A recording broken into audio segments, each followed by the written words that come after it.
সমুদ্রের লোনা হাওয়া আর বালুচরে কাটানো মুহূর্তগুলো এখন কেবল স্মৃতি। কক্সবাজারের নীল জলরাশিকে পিছনে ফেলে এবার ফেরার পালা।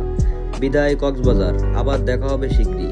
যান্ত্রিক শহরে ফেরার এই লম্বা পথকে সহজ করতে আজ আমার সঙ্গী এই স্লিপিং বাস।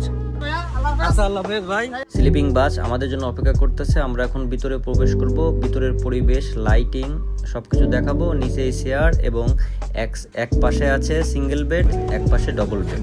বাসের ভিতর ইন্টেরিয়র ডেকোরেশনটা খুব সুন্দর লাগছে, বিশেষ করে লাইট। হ্যালো গাইস, এই যে মাত্র স্লিপিং কোচে উঠলাম, এই যে শুয়ে পড়ছি। সিঙ্গেল বেডে সিঙ্গেল মানুষ এইটুকু জায়গা পাওয়া যায় এবং কাপাল বেডটা অনেক বড়।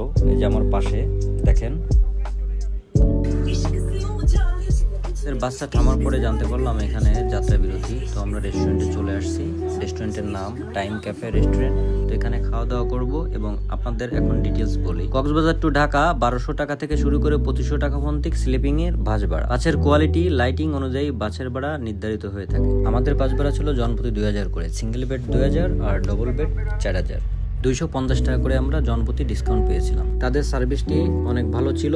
সাগরের গর্জন পিছনে পেলে স্লিপিং বাসে ফিরছি হেলে দুলে। ক্লান্ত শরীর, প্রশান্ত মন, স্মৃতিতে থাক নীল জলরাশি সারাক্ষণ।